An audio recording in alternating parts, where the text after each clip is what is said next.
Mad bus driver here, brothers, and the ladies, and the haters that are most definitely watching.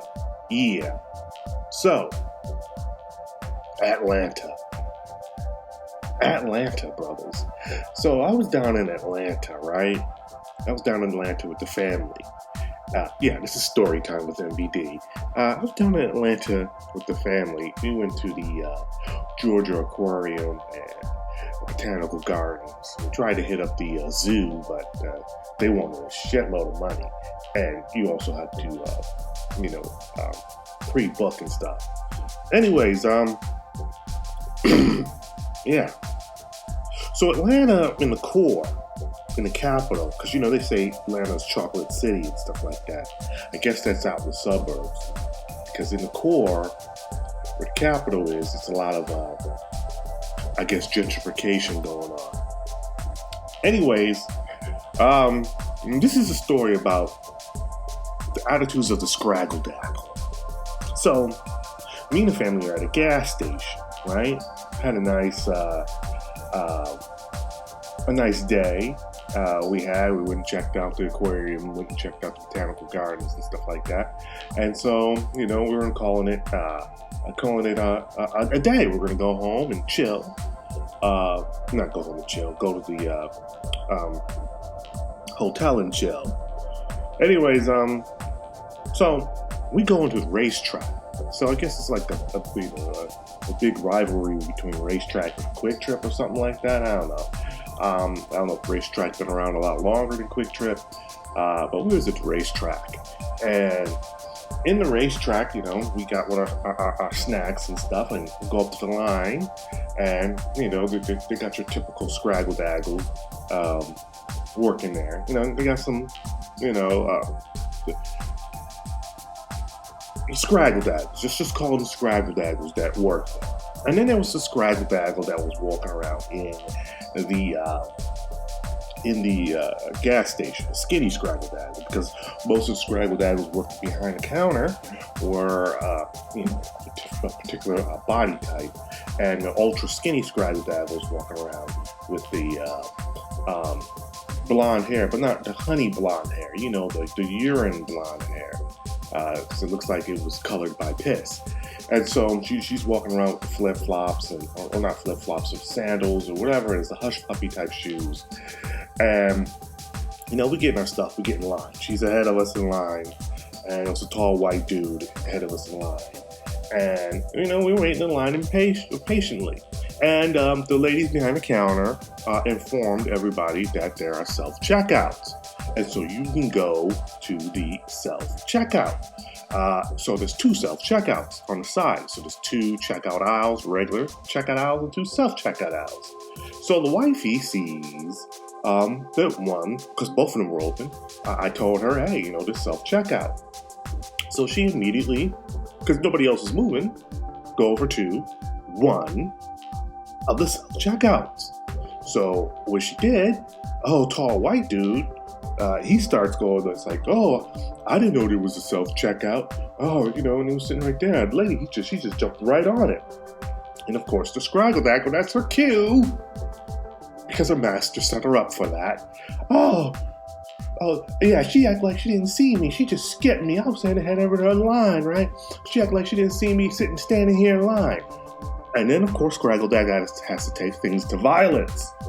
I will slap her ass back. The fuck? You think she gonna, I'm like, damn. Right? So the wife didn't hear this, because the wife is busy bagging up the stuff that she's bringing up. Right? And the kiddies are over there getting their stuff. So I'm behind here watching this, and I don't want to, say anything to escalate the situation, because we're down in the ATL. You don't know what type of beast the Scraggle Daggle has sitting in the car. Because these Scraggle Daggles will crank it up a notch. You can't calm them down once they're on a roll like that. No. That's the part of the culture. And lo and behold, if I were to say something, the Scraggle Daggle will take it upon herself to ratchet it up. Just because also because the wifey isn't black. So Scraggle Daggle would, crank things up multiple notches. So since the wife didn't hear it, I was like, okay, I'm going to let this slide. So I went over there, put my stuff in there. Scraggle Daggle saw it, shut her mouth up, and got her stuff and left. But the thing about it is this, brothers. This is the culture. I know you have your Scraggle Daggle moments, but this is the culture. And it happens all the time. Both man and woman, male and female. This is the culture of what the Scraggle Daggle has produced. And you best not say nothing, because you cannot tell them nothing. But they want to tell you off. And they want to take it to violence with the quickness. You see, brothers, this is what we're trying to avoid. This is what SYSBM is about, is trying to avoid passing that type of drama. Passing that type of drama down through the generations. So we have to nip that in the bud. And a lot of people don't like it because when they see my videos and they see what what we're talking about, they automatically take it to heart that we are automatically just talking about race and stuff.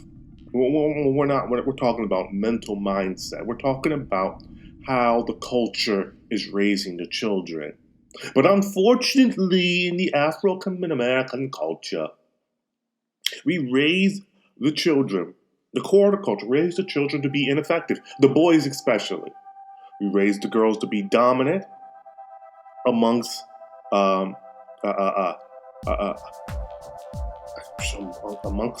tribe, as if you will, and we make the men to be docile. The men will be aggressive against other men, but aggressive against the so-called system of oppression, no.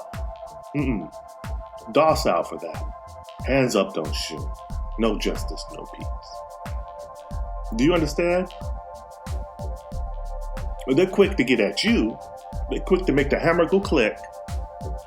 Right? I mean, isn't that, if you ever watch or listen to an old Ice Cube, it's a song, Maniac, him and Dr. Dre. So they have a little skit.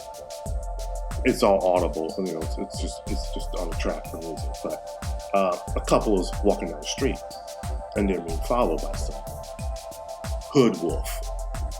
And the dude, he looks back, he's walking, and the hood wolf, the son of the Scraggle Daggle, yells out, hey, homeboy, hey. And so he says something about, the dude's trying to ignore him, saying, F you and your bitch, or something like that. So dude turned around and says, yo, man, why you effing with us? Homie says, F you, N-word, nigga, cause I can. Bow.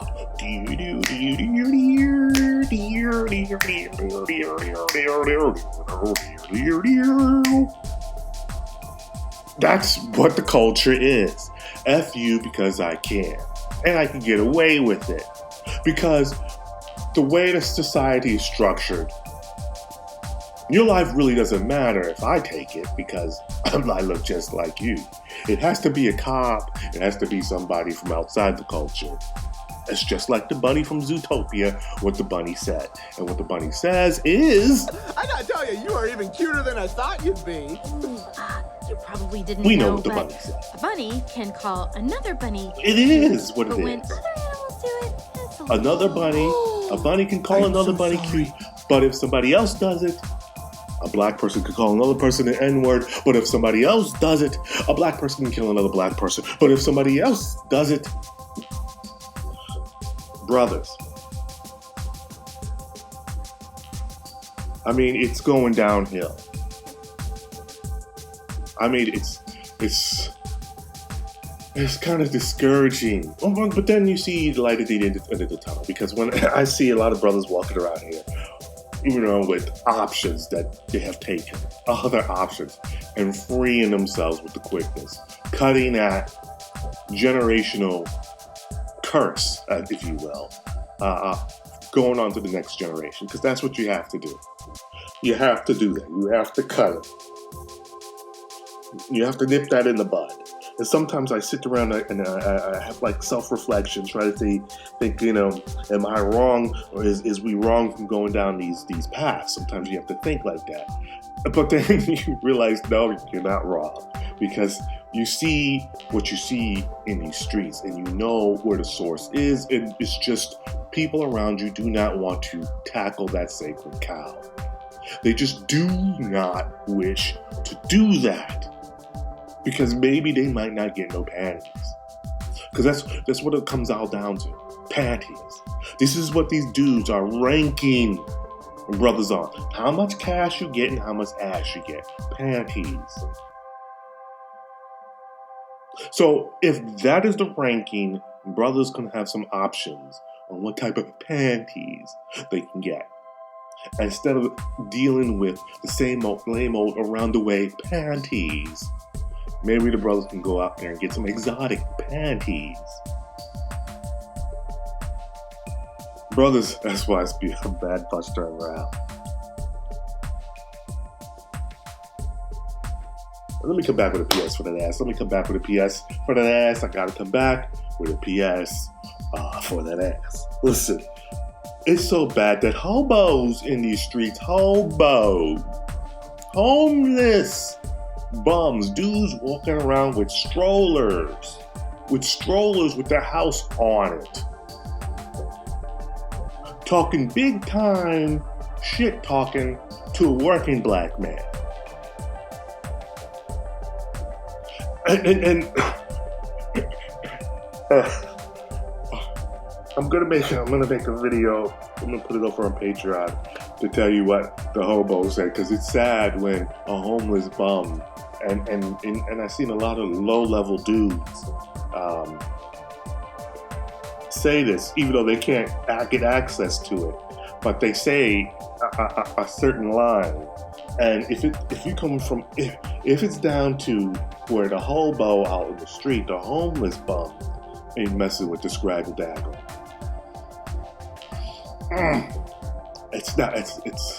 It's a rap in these streets. It's just a rap. Because he's a bum, so he shouldn't have much choices. He's a beggar. He shouldn't be a chooser. But these bums is walking around here talking cash shit about the Scraggle Daggle. Brothers, I'm out.